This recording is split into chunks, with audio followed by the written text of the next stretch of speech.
I heard about this amazing young woman before she arrived, and all the people said about her ultimately proved to be completely true. Actually, I had college coaches calling me saying, "What can you tell me about Arike Ogunbowale?" And I was like, "Who?" The first time I saw Arike play, I thought, people know what they're talking about. She's like art on the basketball floor. She can do whatever she wants at any time. I knew who she was, and I knew she was a great basketball player, and I was a little afraid of her at first. But then once you start talking to her, she's just like anybody else. She was very down to earth. I think her parents did a fantastic job of keeping her grounded. She's not intimidating, and I think that, maybe I shouldn't say that because I want people to think she's intimidating. Watching Arike develop was just such a special journey for me. To see her athletic ability just grow tremendously, her leadership skills, she just made everybody around her better. Oh, they were so talented. Obviously, Arike was a special talent. Oh, there's so many other talented players, great kids. She gave off a vibe to us players that, yes, I'm around and I want to score the ball, but she also trusted us and trusted the other people on the court that we would help her. They were such a close-knit family, and I was very fortunate to be part of that family. We would laugh all the time. We would laugh on the way to practice. We would just play music in the car and sing. She probably doesn't want me to say that we were jamming in the car all the time. I remember my first game was at Kettle Moraine Lutheran. First game coaching her. I had not experienced the Arike fanfare, but after the game we won, and we're going to the locker room, and there are like a line of kids lined up for an autograph. And I was like, what is going on? I ended up getting her into the locker room, and she came out, those kids were still there. And she would sign every single autograph, have a big smile on her face. She did that throughout the year. That's what I loved about her. She was always there as a positive role model. She was signing autographs from little girls that are playing here now. Arike's senior year, I think there was a lot of anticipation for the basketball season. She wanted to win that state championship so badly, and so did I.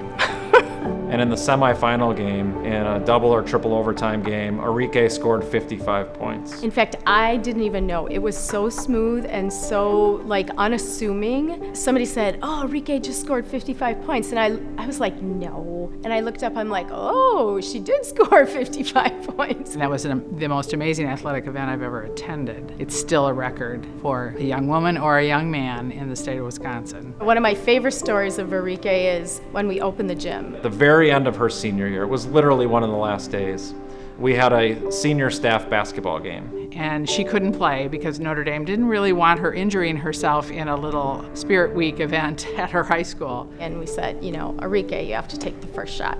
And she told somebody, "I'm really nervous, I think I'll just do a layup." I thought she'd go do a free throw, and she's like, "No, Mrs. Brown." She went to half court. The gym is full of all the students and faculty and staff. And it was swoosh, and the whole place went nuts. I happened to be at Notre Dame when a graduate of Divine Savior Holy Angels participated in starting the women's basketball team. So to have a graduate of DSHA go on to the university to start with, let alone win a national championship for them, was amazing. So watching her in the championship games and the 2 buzzer beaters was an unreal experience. I remember I was on my couch, edge of my seat, probably more nervous than I was even coaching her. I was yelling at the TV, "Give her the ball, she'll put it in. Give her the ball, she'll put it in." To her, I think she just needed to get it done, and she did.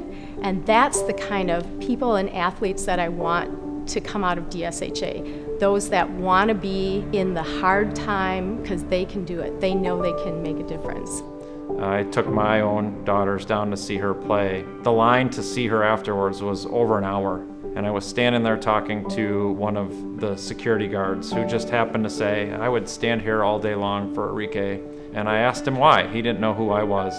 And he said, "She has just been so patient and so kind. She's signed everything and taken every picture for every last kid over this entire season, and I would stand here and do this forever for her." She has gone on to do just wonderful things and has really touched the lives of many, many people, probably more than she'll ever know. She's worked her butt off to get where she is. I hope that even when basketball is not something she's currently doing at the moment, that she still stays passionate about it and keeps inspiring people to work as hard as she did. She's stronger, she's quicker. Her jump shot is a lot more consistent than it was. Her ball handling right now, it was always good in high school. I'm not saying it wasn't. It's at a whole nother level right now. She's the best player to ever play in Wisconsin. U.S. national team is in her future. I think gold medals in her future. Do I think she has a chance to be the greatest basketball player of all time? Yeah, she has that opportunity. I don't believe we've ever retired a jersey. I don't know what constitutes it, but I think Arike fits the bill. What inspires me most about Arike is her humility. She uses her platform to show other people's successes. She could just all the time post about what's going on in her life, and that's not what she chooses to post about. That's always been her. That's been her since high school. In terms of how she inspires me is to be a better dad. Who she is as a person, if my 3 girls end up becoming anything close to that, not athletically, how kind she is, her work ethic, her drive, her confidence. If I can do that, I would have succeeded as a father. That's part of being a product of DSHA, that they become confident, capable young women that go on to do fabulous things. And she is the epitome of that.